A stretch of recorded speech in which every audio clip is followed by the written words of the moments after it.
बिस्मिल्लाहिर्रहमानिर्रहीम। अस्सलाम वालेकुम। Estimating and costing of civil engineering projects के नए लेसन के साथ हाजिर हूँ। अपना लेसन स्टार्ट करने से पहले मैं आपसे एक रिक्वेस्ट करना चाहूँगा कि मेरे चैनल को सब्सक्राइब लाजमी कर लें और बेल आइकन पर क्लिक करें ताकि आने वाली हर वीडियो आप देख सकें। हमारे चैनल को फॉलो करते रहें ताकि सिविल इंजीनियरिंग से रिलेटेड तमाम वीडियो आप तक पहुँच सकें और आप इससे मुकम्मल इस्तेफ़ादा हासिल कर सकें। लेक्चर के बाद आपको अगर कोई क्वेश्चन है तो आप प्लीज़ कमेंट में मुझे बताएं, मैं आपको उसका आंसर दूंगा। तो चलिए हम अपना लेक्चर आज का लेक्चर स्टार्ट करते हैं। तो जो आज का हमारा लेक्चर है वो है कटिंग लेंथ ऑफ स्पाइरल और हीलिक्स बार के स्पाइरल या हीलिक्स बार की कटिंग लेंथ कैसे फाइंड करते हैं। स्पाइरल बार बेसिकली पाइल में यूज़ होती है। जैसे कि ये हमारे पास पाइल का एलिवेशन है, इसमें ये जो अंदर गेज यूज़ हो रही है इसके इर्द गिर्द एक स्टील बार लिपटी होती है सर्कुलर शेप में, उसको हम स्पाइरल बार कहते हैं या हीलिक्स बार कहते हैं। तो ये हमें इसका एक्सटर्नल डाया दिया गया है जिसे हम डाया ऑफ पाइल भी कहेंगे, वो हमें 1500 mm दिया गया है। और ये जो अंदर इसके अंदर स्टील डाला गया है, जो स्टील केज डाली गई है, ये उसका डाया है जो हमने फाइंड किया 1408 mm। ये हमारे पास हाइट ऑफ पाइल दी गई है जो कि 20 मीटर है या 20,000 mm है। और ये हमें पिच दी गई है। पिच जो हमारी स्पाइरल बार होती है उसके एक राउंड से लेके दूसरे राउंड तक का जो सेंट्रल डिस्टेंस होता है उसे हम पिच कहते हैं। स्पेसिंग ऑफ स्पाइरल भी कह सकते हैं आप। ये हमें इसका प्लान दिया गया है। अगर हम पाइल को ऊपर से देखेंगे तो हमें कुछ इस तरह का प्लान उसका नज़र आएगा। ये उसका आउटर डाया है और ये आपको उसकी स्टील केज नज़र आ रही है अगर आप ऊपर से देखेंगे तो क्रॉस सेक्शन में देखेंगे तो चलिए हम देखते हैं कि कैसे फाइंड करेंगे।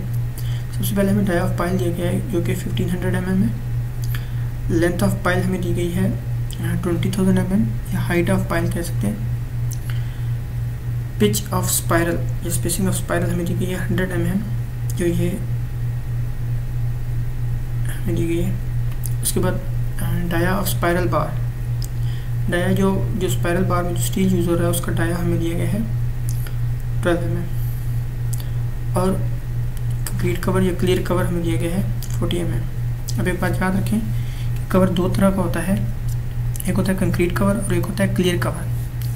जो कंक्रीट कवर होता है वो कॉर्नर से लेके स्टील, ये जो अंदर स्टील के इसके स्टील के सेंटर तक का डिस्टेंस होता है, मीन उसमें हाफ डाया ऑफ बार शामिल होता है, इसलिए हम उसे कंक्रीट कवर कहते हैं। जबकि जो क्लियर कवर होता है वो कॉर्नर से लेके इस बार के टॉप तक का डिस्टेंस होता है, मीन्स कि उसमें हाफ डाया ऑफ बार शामिल नहीं होता। तो यहाँ भी हमने क्लियर कवर लिया है और इसमें हाफ डाया ऑफ बार शामिल नहीं है जो कि हमारे पास 40 mm है। अब हम डाया ऑफ स्पाइरल रिंग जो है वो फाइंड करेंगे। हमें ये चीज़ गिवन है डाया ऑफ पाइल और हम ये फाइंड करेंगे डाया ऑफ गेज यहाँ से लेके यहाँ तक, यहाँ से लेके यहाँ तक। तो इसका हमारे पास फार्मूला है D - 2 into clear cover minus dia of bar. तो D हमें 1500 दिया गया है, -2 इंटू क्लियर कवर हमें 40 दिया गया है, 40 माइनस डाया ऑफ बार है 12 जो ये हमें गिवन है। तो ये हमारे पास डाया ऑफ केज आ जाएगा 1408 mm ये। तो इस तरह हमने एक्सटर्नल डाया और कंक्रीट कवर माइनस करने से हमारे पास ये इंटरनल डाया ऑफ केज आ गया।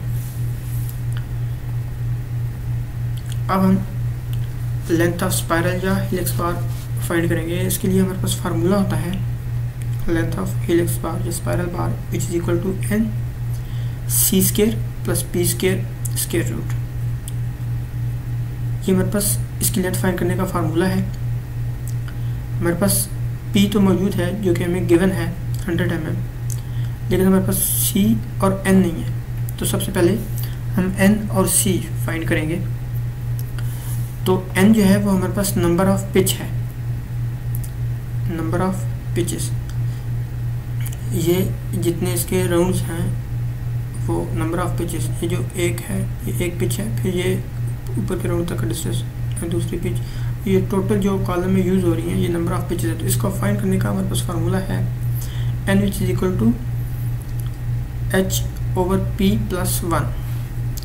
तो h हाइट है हमारे पास 20,000 जो हमें गिवन है, डिवाइडेड बाई p पिच हमारे पास 100 है +1, तो ये हमारे पास आ जाएगा 201 नंबर्स। तो हमारे पास नंबर ऑफ पिचेस आ जाएगी 201। उसके बाद c फाइंड करेंगे क्योंकि सर्कमफेरेंस होता है।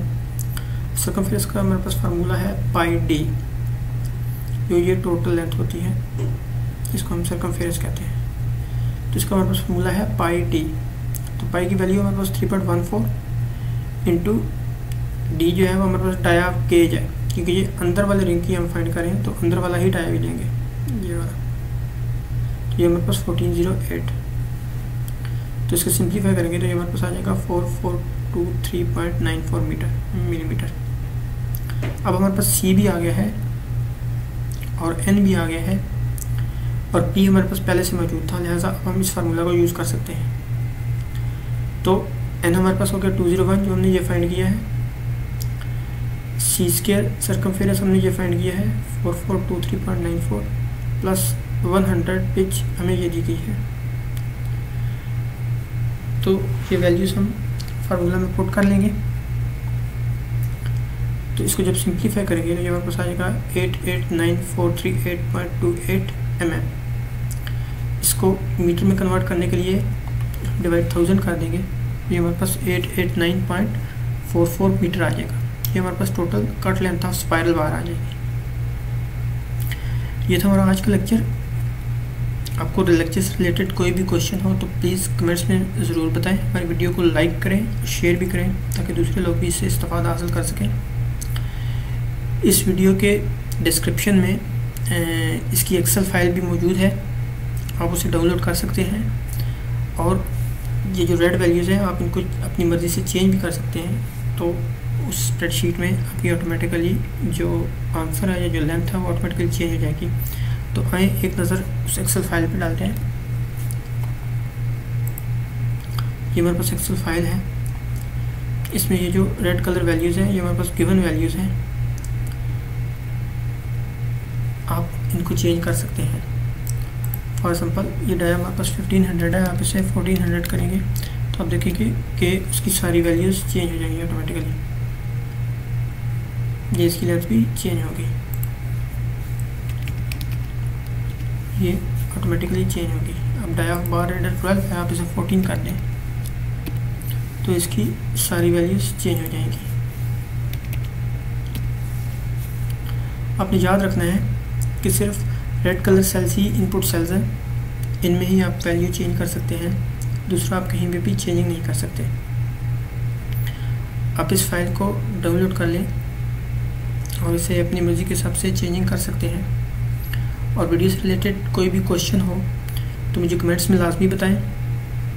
और वीडियो कैसी लगी इसे लाइक करें और शेयर करें। हमारे चैनल को सब्सक्राइब करना मत भूलें। अगले लेसन के साथ जल्दी हाज़िर होंगे। अल्लाह हाफ़िज़।